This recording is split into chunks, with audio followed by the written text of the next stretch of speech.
Biblia, Hechos capítulo 9. Hechos capítulo 9. Con la ayuda del Señor vamos a estar meditando y estudiando ese pasaje. Vamos a leer del versículo 1 al 9.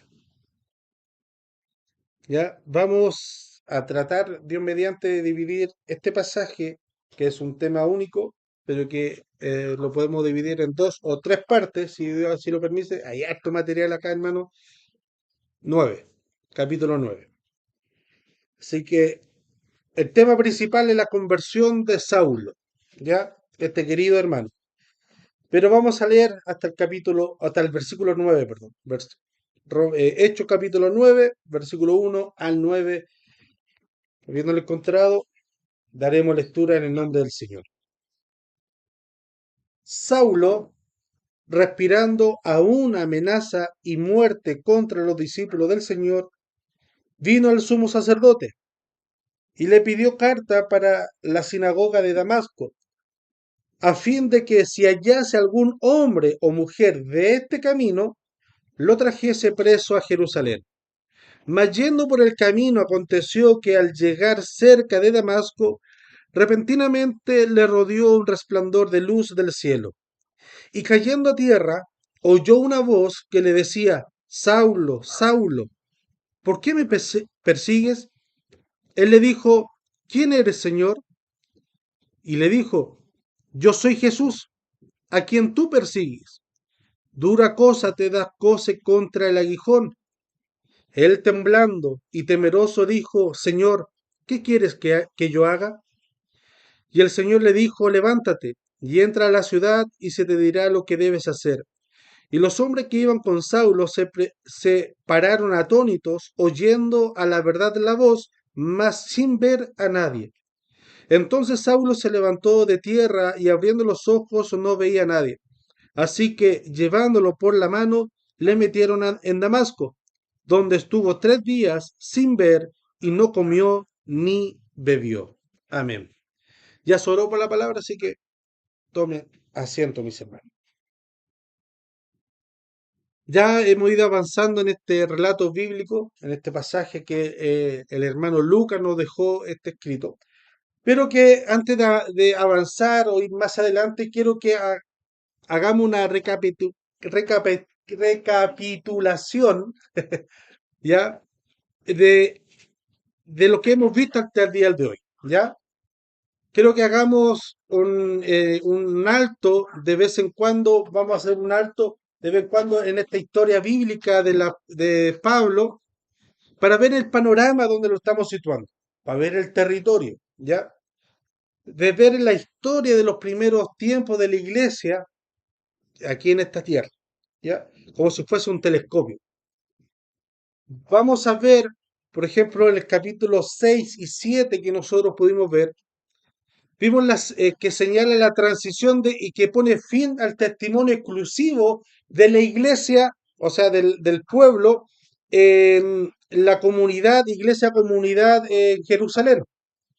El capítulo 6-7 hace esta transición de esta iglesia comunidad que estaba albergada en Jerusalén, ya pone el fin, hace el tránsito de que ahora sale de ahí, ¿ya? Ahora, cumpliendo el rol de que Jesús le había dicho, ustedes van a ser testigos en Jerusalén, estaban en Jerusalén, Samaria, en Judea y hasta lo último de la tierra. Ya habían pasado unos 5 o 6 años desde que Jesús ascendió a los cielos, de que ocurrió el Pentecostés, y tenía que cumplirse el mandato. Como dijimos anteriormente, dice su palabra, si nosotros no hablamos, aún las piedras hablarán. ¿Es el plan o el propósito primario de Dios de que la piedra hable? No. Pero si nosotros no lo hacemos, ahí Dios tiene a su reserva en la banca que son las piedras. ¿Ya? Si nosotros no lo hacemos, Dios va a ocupar al camote, a la piedrita y al peñasco para que puedan hablar porque nosotros no lo hacemos. El plan primario de Dios para la iglesia es que predicasen el Evangelio. No lo hicieron, por X motivo, Dios mandó que ocupó los medios de que la persecución, en medio de la predicación de Esteban, ocurriese la persecución o se desatase la persecución, el cual la predicación de Esteban estaba minando el monopolio judío. ¿Ya? Porque lo que predicó Esteban era que los judíos o los que estaban hablando los judíos era algo totalmente extraño, que el único que aquel que era capaz de cambiar y era el Mesías prometido era Jesús. Esa piedra angular que desecharon los arquitectos era Jesús. Entonces eso obviamente minaba y explotaba todo el cimiento del imperio y el monopolio judío, que solamente a través de seguir la ley, a través de lo que ellos decían, hacían y ordenaban, se podía llegar a acercar a la salvación por Jehová. Pero aquí apareció un carpintero, un flaco, el cual dice, no, yo soy el camino, la verdad y la vida. Y nadie viene al Padre si no es por mí. Y ese, como podemos ver más adelante, y ese era el fin de Pablo, de Saulo, de perseguir a aquellos que eran miembros de este camino, ¿ya? Ahora, eso lo podemos ver en el capítulo 6 y 7. En el capítulo 8 vemos que el evangelio fue recibido por los samaritanos, estos samaritanos carismáticos, como también un magnate etíope. Ya estamos viendo la función, o estamos viendo luces de que este evangelio iba a ser pregonado a gentiles también. Los samaritanos, que eran archi contra enemigos, no se podían ver con el pueblo judío, ya estaban recibiendo la palabra de Jesús. Los pobres, los humildes, estaban recibiendo la palabra de Dios. Pero también un magnate etíope también recibió la palabra de Dios. Ahora, esto da luces, migajas de que el Evangelio está siendo pregonado fuera de la nación israelita, para los gentiles. Hay luces, pero aún no se puede ver bien a cabalidad cómo se va a completar esto. Para eso tenemos que dar un salto al capítulo 10, donde Pedro va a la casa de Cornelio. Y Pedro es el apóstol que le entrega el mensaje a los gentiles. Luego esa posta o ese mandato lo va a tomar Pablo como por excelencia el predicador a los gentiles. Y así nosotros podemos, a través de este capítulo del relato bíblico, podemos ver esas luces, cómo Dios va armando este tejido, por así decirlo, este cuadro maravilloso que nosotros apenas luces podemos entender. Dios puede ver que el plan de que hayan apedreado a Esteban es el propósito de Dios o está dentro de su plan. ¿Para qué? Para que se desatase la persecución. ¿Usted ha visto un telar, alguien que telar se llama que teje por la parte de atrás? Está todo feo. Se ven la hilacha, se ven los nudos que se hace para unir cuando se acaba el hilo y se ve todo como así como todo deforme. Pero usted lo da la vuelta y se nota la figura completa sin ningún detalle, sin ninguna imperfección. Ya, nosotros cuando tratamos de ver lo que hace Dios, lo vemos por la parte de atrás. Porque no entendemos lo que está haciendo. Incluso la persona que está, cuando hay reportaje o está en la televisión, muestran estos artesanos que están tejiendo o están haciendo un cuadro, vemos pura raya, ¿no? En nuestros programas también de talento, donde se presentan artistas que empiezan a tirar lienzo, rayas para allá, rayas para acá, y tiran un poco para allá, y después al último dan como vuelta el cuadro y ahí se nota bien el dibujo. Pero al principio no entendemos nada. Incluso en estos programas de talento, los jueces a la primera, como no entienden, lo eliminan. Pero después cuando termina el artista quedan impresionados de cómo lo ha hecho. Bueno, así es Dios, trabajando a través de la iglesia y trabajando a través de la humanidad. Aún nosotros no podemos entender cómo Dios va a llevar a cabo es que este evangelio se expanda a los gentiles. ¿Qué medios, qué instrumentos Dios va a tomar? Ya, ahora si nosotros lo vemos porque tenemos la Biblia completa.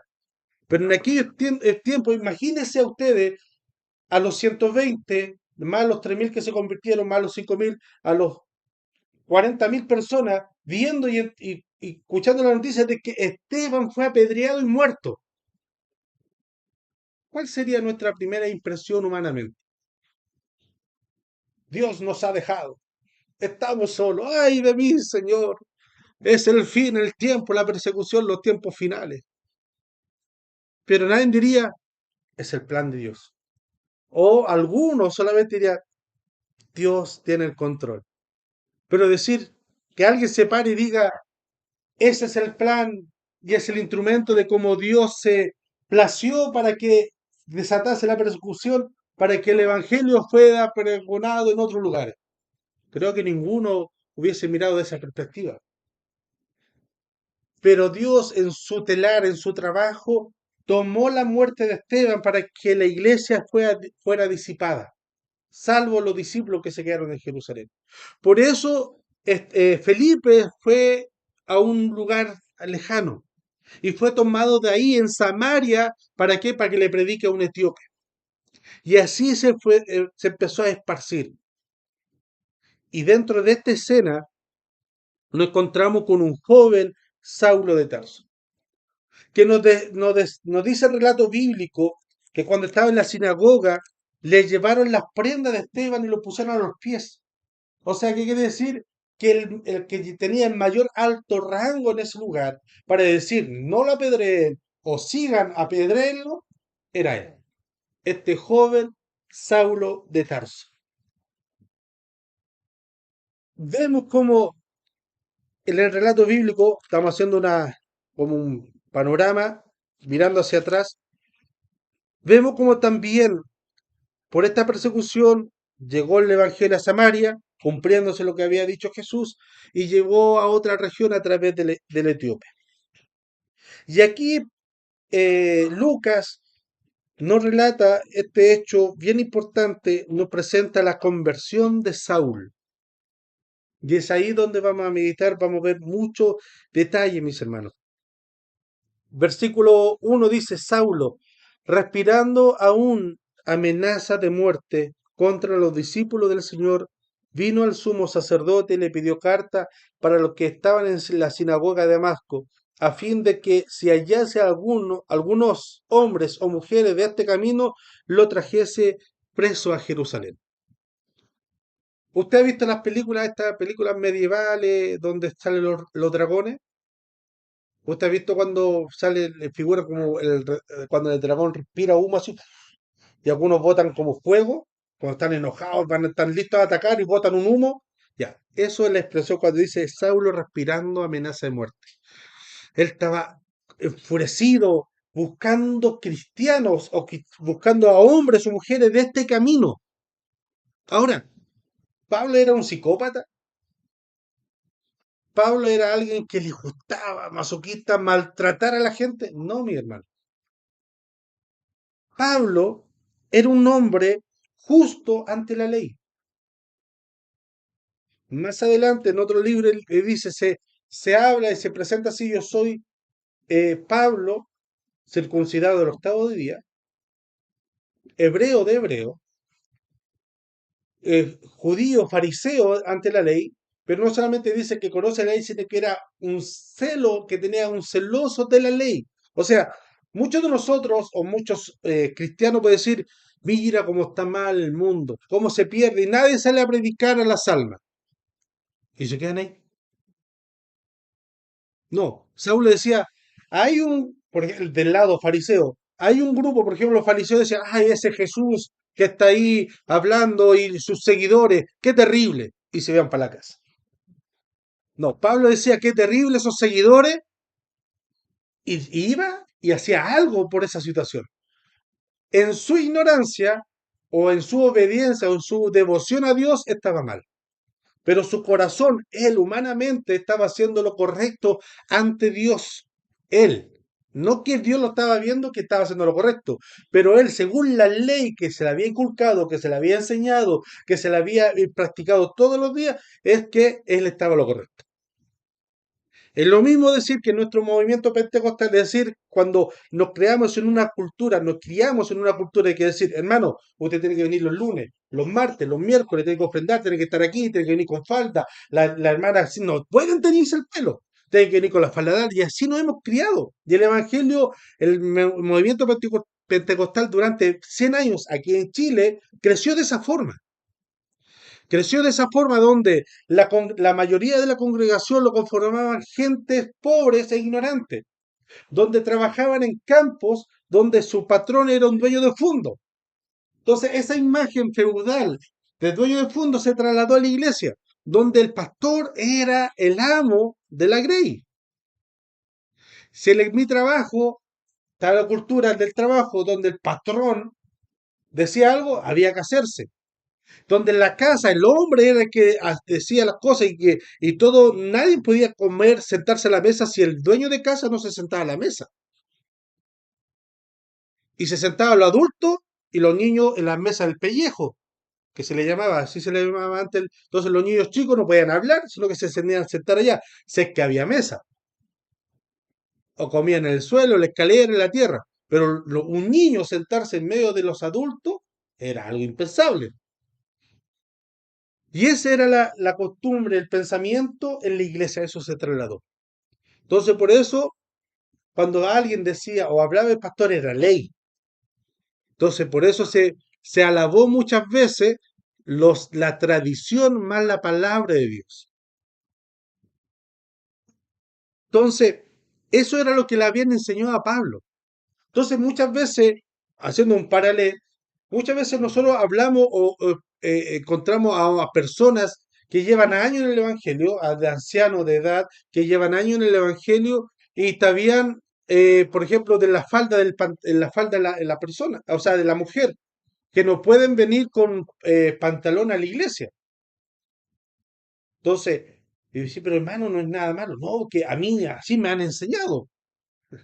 Entonces, en ese celo que está fundamentado en una ignorancia, ese hermano o esa persona lo hacía para Dios. Mal. Pero, ¿y por qué? Porque se le enseñó mal. Así igualmente Pablo.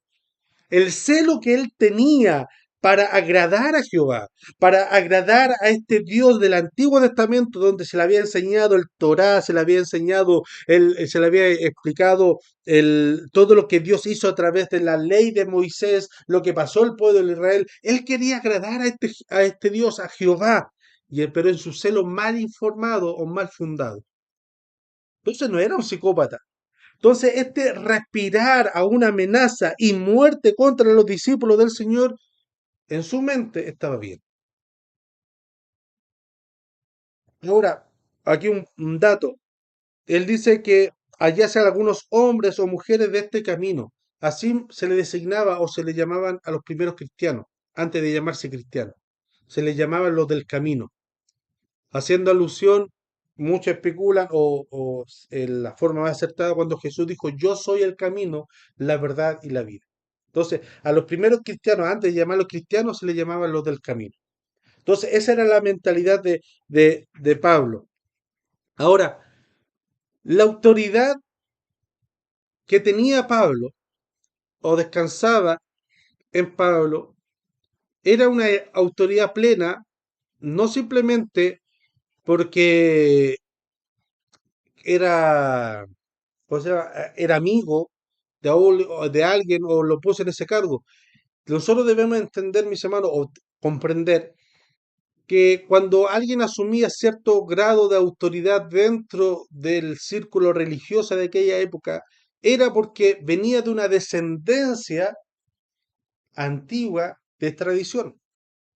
O sea, en términos humanos, la descendencia de Pablo era más pura que la descendencia de Jesús, en términos humanos. ¿Por qué razón?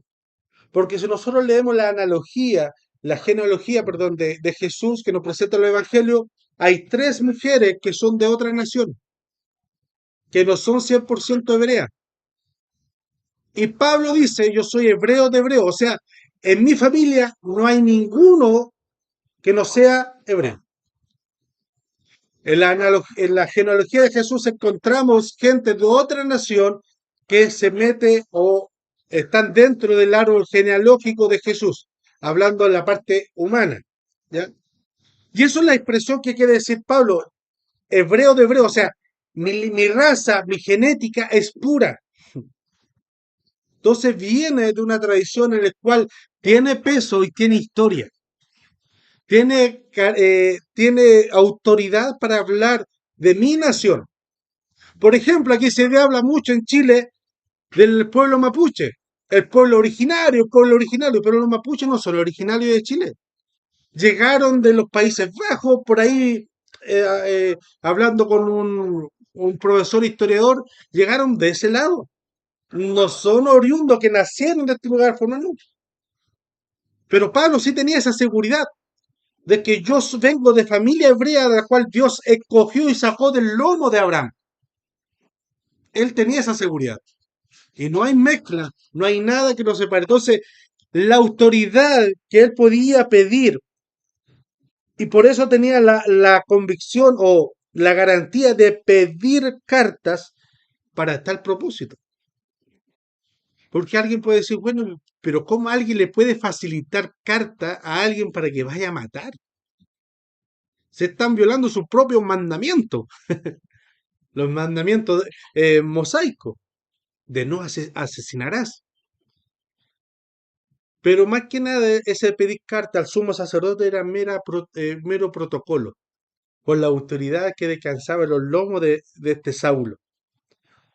Entonces, es ahí donde encontramos o podemos ver la escena que nos reúne ver a este Saulo, a este joven, que no era un psicópata, no era alguien que quería matar por matar. Simplemente su celo y su pasión por Jehová lo llevó a ese punto. Pero volvemos a decir, un celo mal fundado y un celo ignorante, y donde nosotros debemos tener ojo, mis hermanos.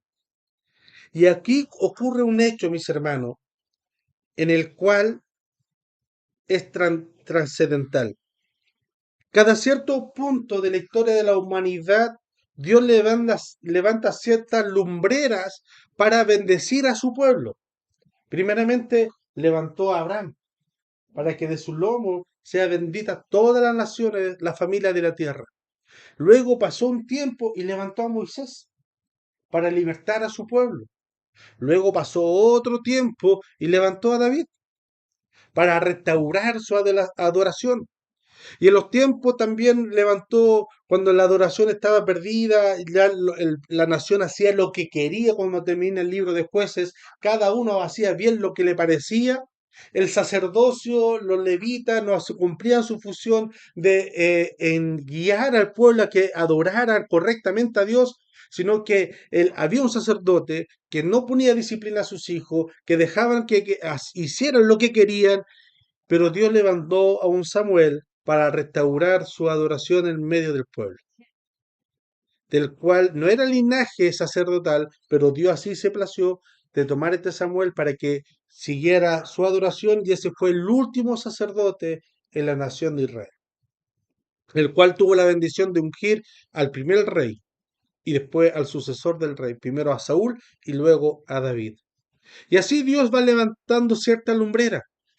Por ejemplo, cuando estaba el mundo caótico, levantó a grandes hombres de Dios para traer más luz al entendimiento de su palabra. Y así tenemos muchos hombres, el más connotado de todos de los últimos tiempos es Martín Lutero, donde hubo un quiebre, trajo luz, pero también hay muchos hombres, también Juan Wesley, Spurgeon, Billy Graham, eh, Gigi Ávila también trajo mucha bendición al pueblo de Dios. Acá lugares, acá en Chile, muchos pastores donde fueron de bendición para el pueblo nacional de que se propagó el evangelio.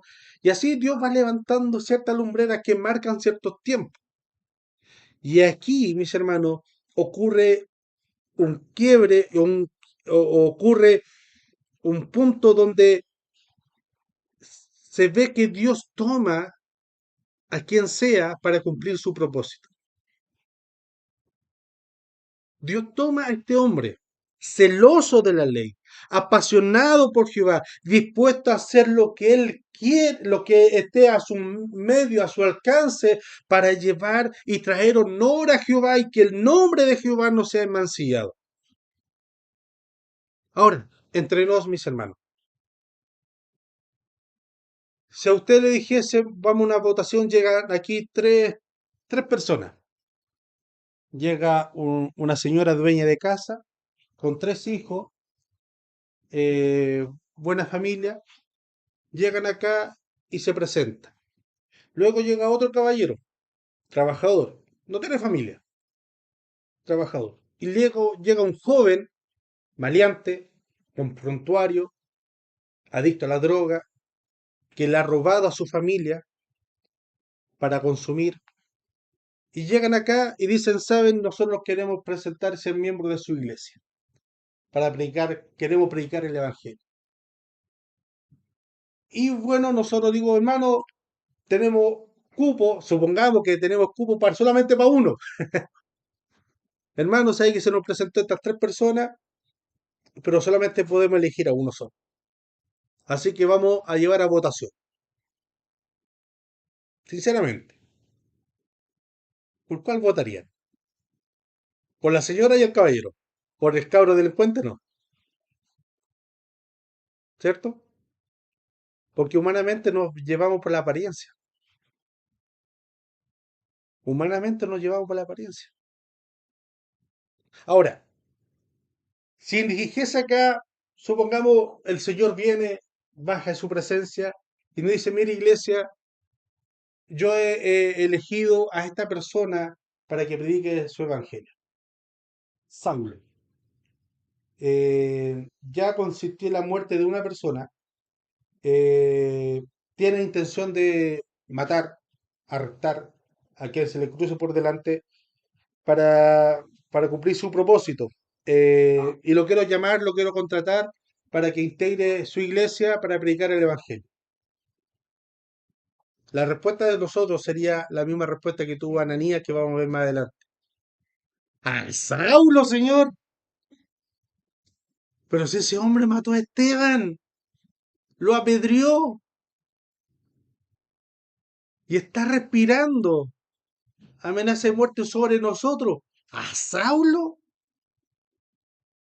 No tenía otro. Al Saulo, señor.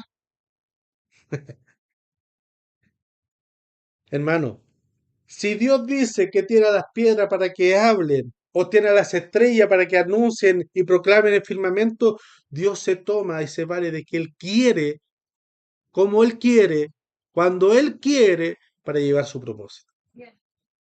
Hay una alabanza de Santiago Benavide que se llama Gracias por Pedro. O creo que no se llama así, pero hace alusión.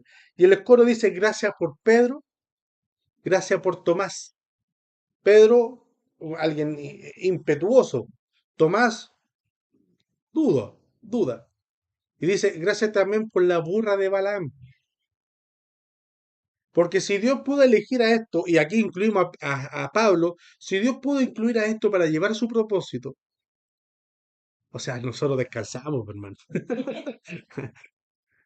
Porque aquí ninguno de nosotros, aunque ha pensado en matar a alguien, pero nunca lo ha llevado a cabo. O sea, predeterminado de tomar y decir, voy a hacer esto, voy a juntar mi legión, voy a juntar la fuerza, voy a ocupar todo lo que está a mi alcance para ir y matar a una persona. Y Dios lo ocupó a él. Ahora, Dios, Dios, si no, como lo he dicho anteriormente, si nosotros tratamos de buscar o hacer todas las cosas con lógica, con razonamiento, imagínese Dios. Dios todo lo hace con lógica, lo hace por un porqué. Dice que mientras iba camino a Damasco, ¿por qué Dios no le salió el encuentro en otro lugar? ¿Por qué Dios no le salió el encuentro antes de que de matar a Esteban? ¿Por qué Dios no le salió el encuentro? Le salió el encuentro camino a Damasco. Damasco hasta el día de hoy existe y tiene trayectoria del pueblo de Israel. O sea, mientras Pablo iba caminando por ese valle, iba caminando de camino a Damasco, en su mente, como estaba empapada de la historia de Israel, cuando su abuelo, su padre le contaba la historia porque era un deber de los padres, sentar a los hijos y hablar y contarles las historias de su nación, mientras iba caminando se acordaba, oh, mira, en este valle, aquí pelearon. Mira, acá Abraham caminó con Isaac. Mira, por aquí caminaron nuestros antepasados. Se iba a imaginar, valle que veía, montaña que veía, estaba empapado e impregnado con la historia farisea, con la historia de su nación, de hebreo, de hebreo. Y Dios ahí decidió salir a su encuentro. Y el cómo lo hace también es una forma simbólica, mis hermanos, y muy hermosa. Dice, le rodeó un resplandor de luz del cielo, y cayendo en tierra oyó una voz que le decía, ¿no se le hace semejante a otro hecho en el Antiguo Testamento? Cuando un pequeño pastor de ovejitas iba caminando a buscar una oveja que se le había extraviado por ahí, y de repente vio una luz. Primero vio la luz y después se acercó y vio una zarza ardiente. Y cuando se acercó, oyó una voz. O sea, yo creo que aquí la mente de Pablo, mientras veía esta expresión, que vio una luz, que más adelante el relato de la conversión de Pablo nosotros lo podemos leer 3 veces en el libro de Hechos, y esa es la única parte donde Pablo habla, o no, creo que Corinto también, pero hay 3 relatos de la conversión de Pedro, o sea, de Pablo.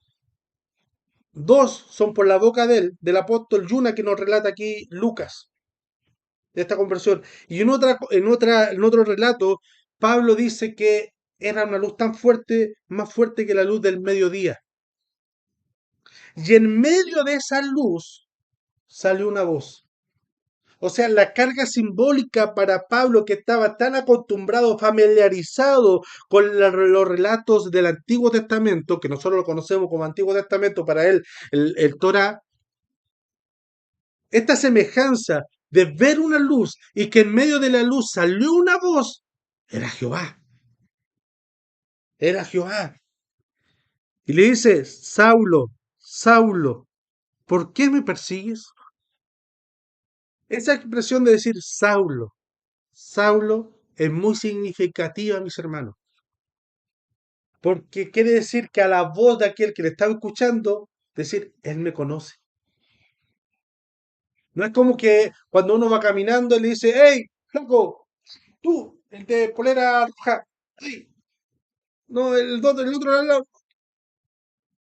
No, Saulo, Saulo, te conozco, sé quién eres, sé lo que has hecho, sé tu pensamiento, sé tu deseo, sé tus miedos, sé tus convicciones, sé tus temores. Cuando Dios en el Apocalipsis le habla a las 7 iglesias, ¿cómo empieza? Yo te conozco, conozco tus obras, conozco lo que has hecho, yo te conozco a ti. Esta es la misma intencionalidad. Saulo, Saulo, hey, yo te conozco. ¿Por qué me persigues? Y aquí Pablo dice, ¿quién eres, Señor? Esa expresión, Señor, en griego es Kyrios, que solamente se le aplica al Señor relacionado al Antiguo Testamento. Él sabía que era Jehová, porque su mente, recordemos, su devoción, su vida, él respiraba amenaza de muerte no por psicópata, sino que para devoción y honra de Jehová.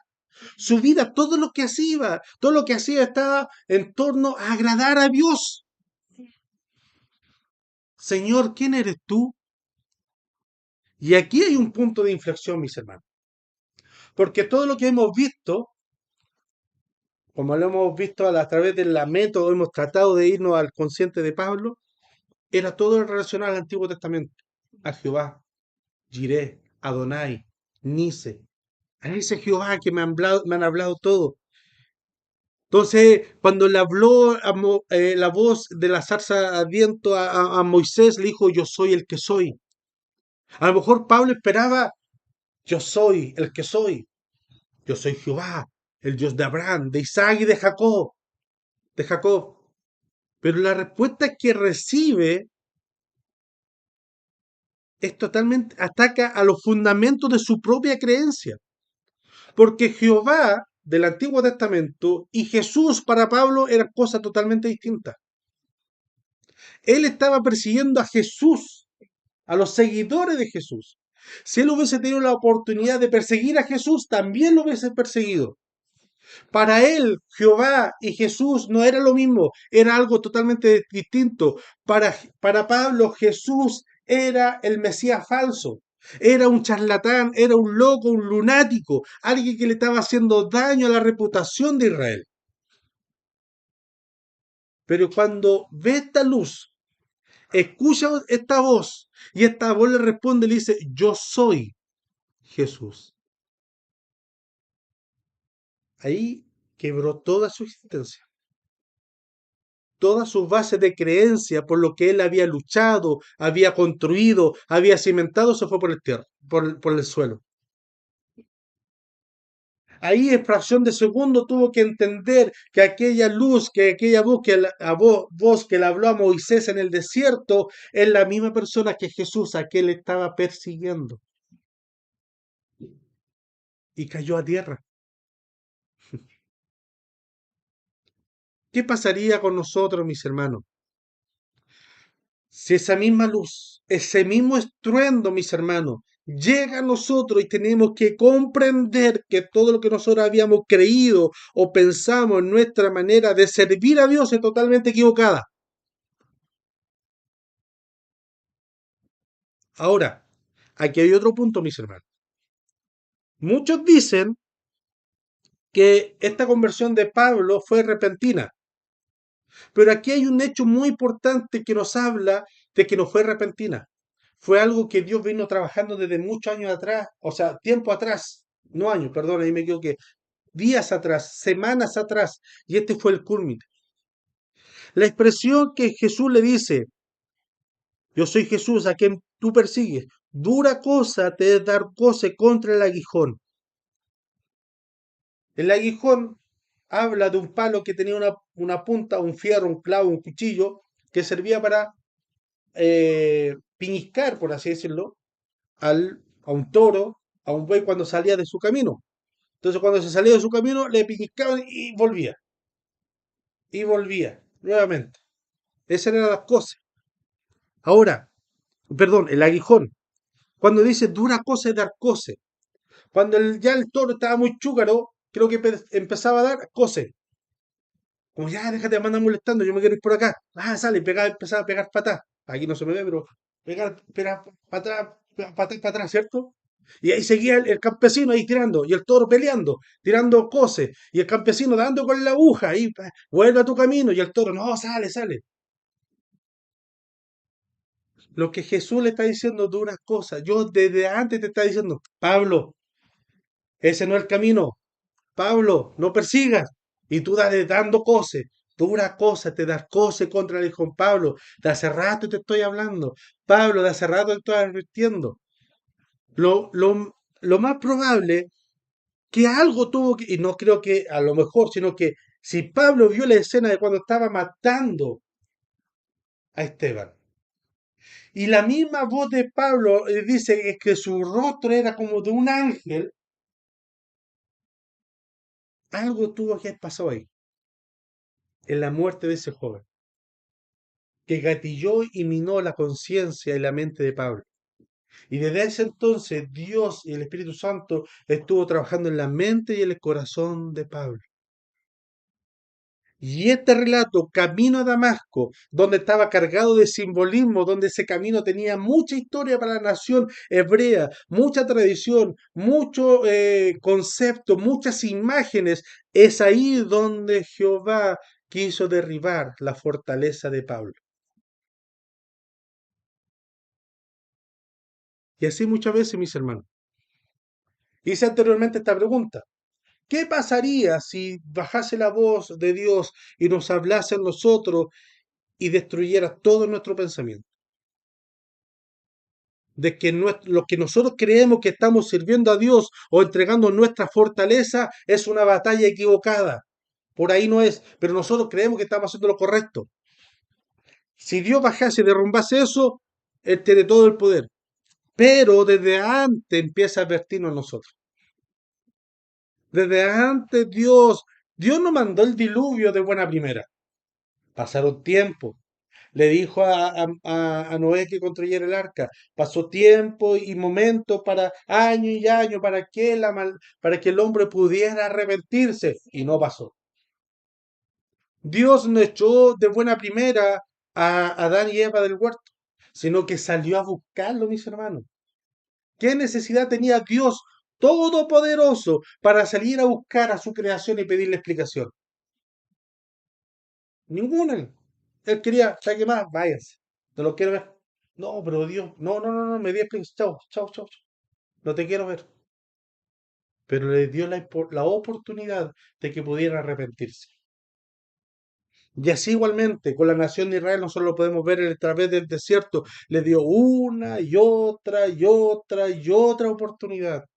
Incluso para que nosotros tuviésemos un ejemplo más gráfico y casi visual para nosotros, para poder entender el amor y la misericordia de Dios para nuestra vida, toma la vida de un profeta y lo manda a que se case con una prostituta. Y le dice, yo soy tú y Israel es la prostituta. Luego con el tiempo la prostituta va, se casa con el hombre y de ahí se va nuevamente con sus amantes, sus amores pasados. Y ahí estaba este profeta. Y Dios le dice, anda, búscala, rescata y vuélvala a la casa y cásate nuevamente con ella y vive, restaura tu matrimonio con él. O a lo mejor ahí terminó el cuento feliz. No, nuevamente esta mujer se acordó de sus amores pasados, de su buena aventura y volvió nuevamente, como dijo el hermano Chavo del Ocho, vuelve el pero arrepentido. Nuevamente de allá. Y nuevamente Dios le dice al profeta, anda, sácale de ese lugar, redímela, trae a la casa y vive nuevamente con ella y perdónala. Así es mi relación con este pueblo de Israel, infiel, que vuelva a sus dioses, vuelva atrás y otra vez, y yo aún lo estoy amando y perdonando.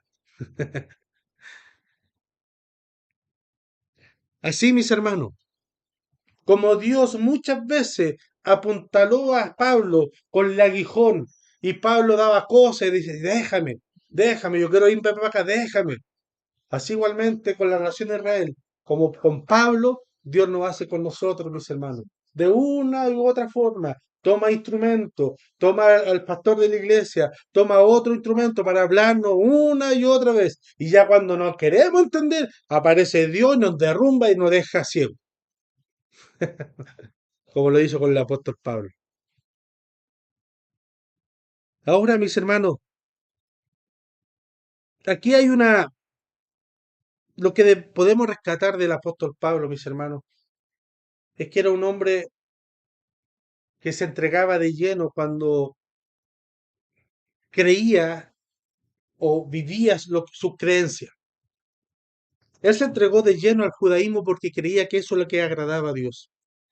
Con esta experiencia que él pudo vivir, que él experimentó, no debatió si esta forma o esta otra forma o concesionó algunos datos.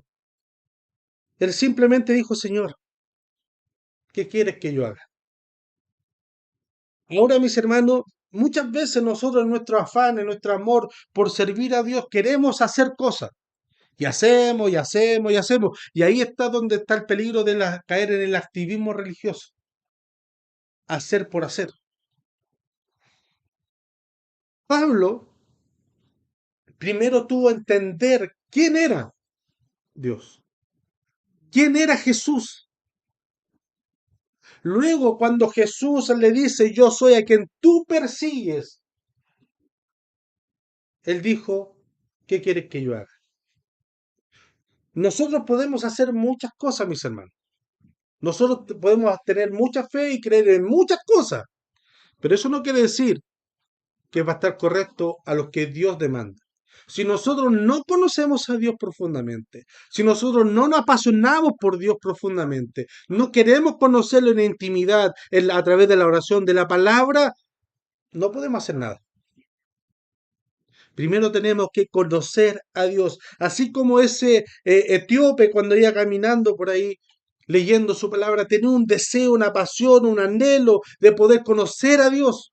Por eso se llevó el libro del profeta Isaías para poder leerlo. Por eso se llevó ese pergamino para seguir meditando en él. No se llevó otra novela, La Odisea o Platón de aquella época, no sé, o se llevó una tablet para ver Netflix mientras el camino, o ver, no.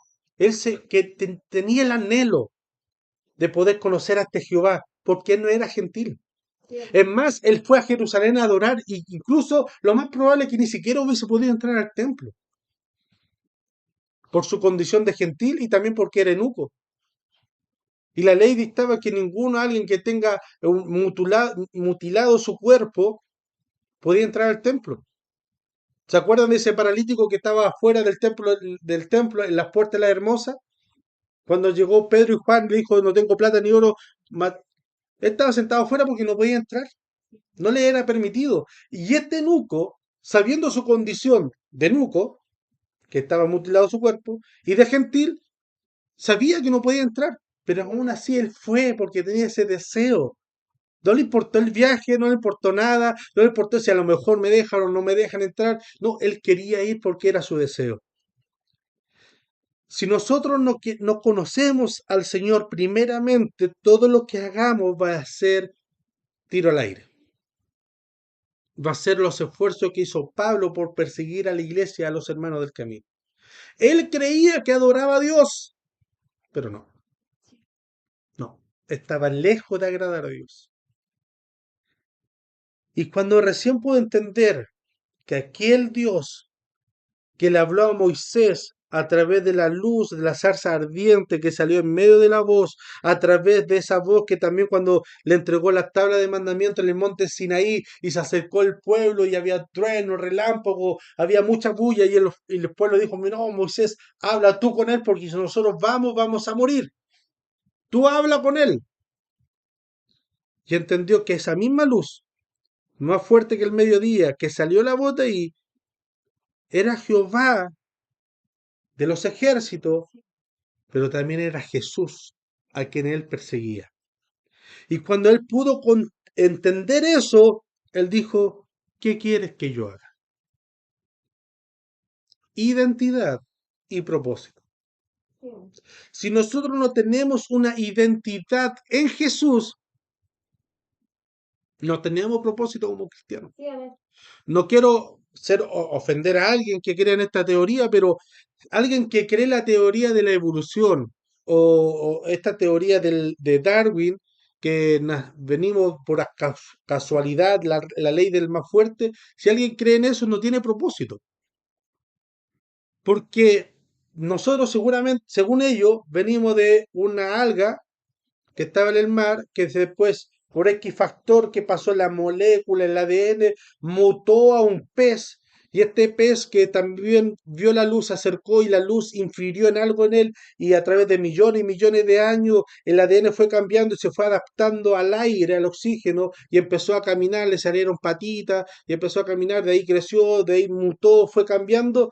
Eso no hay un propósito en eso. Hay un factor externo que por casualidad alteró la genética. Entonces alguien que crea, aunque sea muy consciente, muy científico, o que tenga muy fundado su pensamiento en eso, no hay un propósito.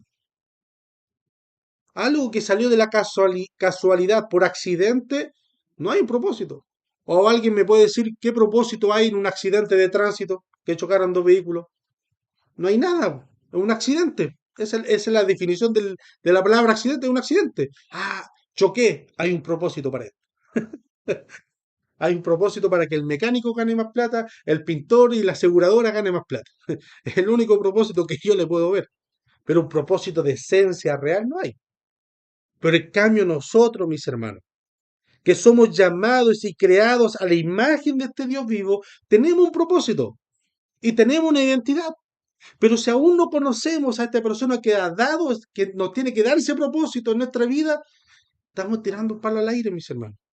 Conozcamos a Jesús, conozcamos a aquel que salió al encuentro y que pudo llamar a este hombre que respiraba amenaza de muerte sobre otro.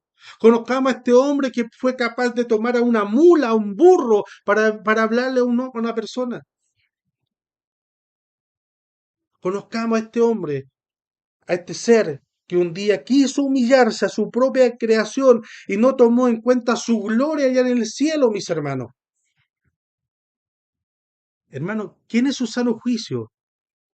Por ejemplo, un multimillonario quisiera dejar todos los beneficios de su vida acomodada para vivir por 3 años debajo de un puente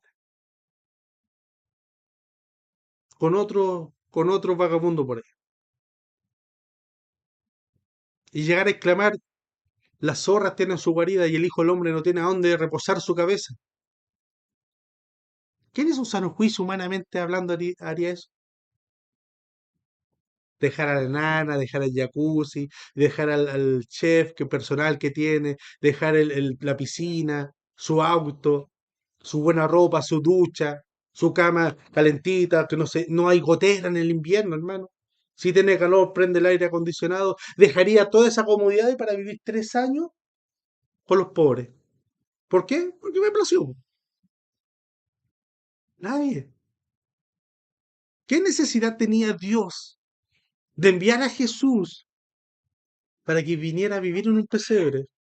Para que viniera a pasar malestares entre medio de nosotros. Él sabiendo que si venía cuando tenía que cargar la cruz le iban a tirar escupitajo, hermano. Que cuando él sabía en la eternidad pasada, él sabía que cuando estuviera en la cruz clavado por mis pecados, ni siquiera por la culpa de él, sino por mis pecados, iba a tener sed. Y en vez de sed, le iban a dar hiel y vinagre. ¿Quién en su sano juicio asumiría ir voluntariamente a padecer todo eso, hermano? Jesús sí quiso.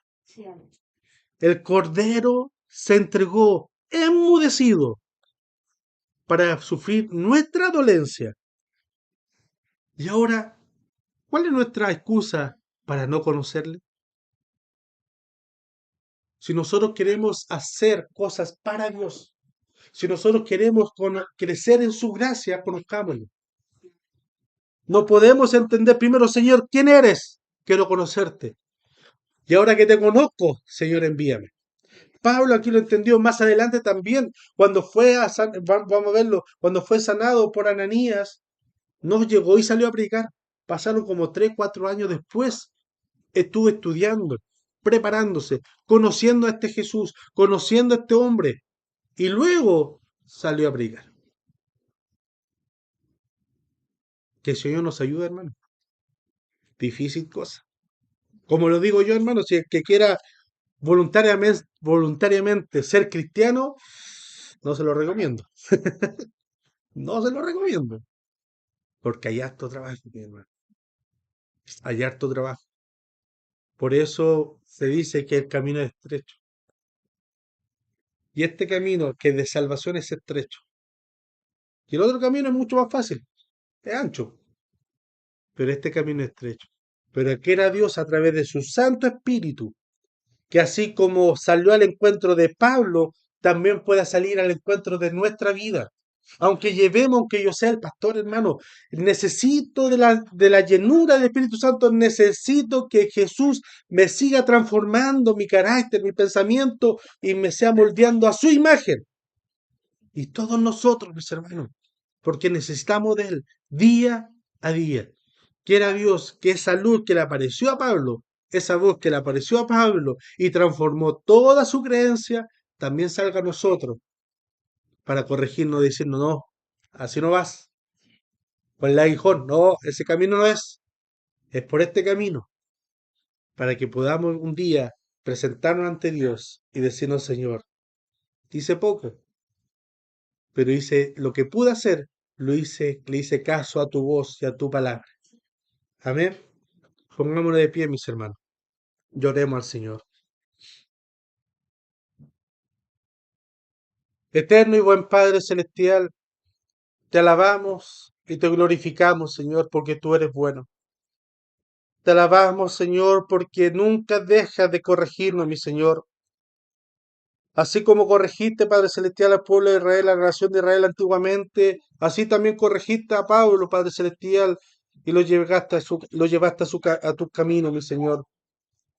Mi Dios, en esta hora te imploramos, Padre Celestial, que si es necesario, Padre mío, no que sea necesario, es muy necesario que tu Santo Espíritu, Padre Celestial, derrumbe toda nuestra creencia, mi Dios amado, y pensando que así como estoy bien sirviéndote y que nos lleve a tu luz, Padre Celestial. Escuchar tu palabra, tu voz, mi Dios amado, y hacer lo que tú quieres para nuestra vida. Permítenos ser siervos para tu gloria. Permítenos conocerte cada día, mi Señor. Permíteme, Padre Celestial, poder conocerte cada día para que así, mi Dios amado, también pueda compartir y guiar a mis hermanos a conocerte de una mejor forma, una mejor imagen, mi Señor. Ayúdanos, Padre Celestial. Sal a nuestro encuentro, sal a nuestro camino, mi Señor, y derrúmbanos y derríbanos, Padre Celestial, por misericordia. En mil veces, mi Dios amado, caes de rodillas ante ti y arrepentido que caes de rodillas en el trono final ante tu presencia. Padre Celestial, ayúdanos cada día, mi Dios amado, por amor y misericordia. Que tu Santo Espíritu sea trabajando en nosotros, por nosotros y en nosotros, para tu gloria, mi Señor, y para tu honra. Te lo rogamos a través de Jesús, nuestro Salvador. Amén y amén.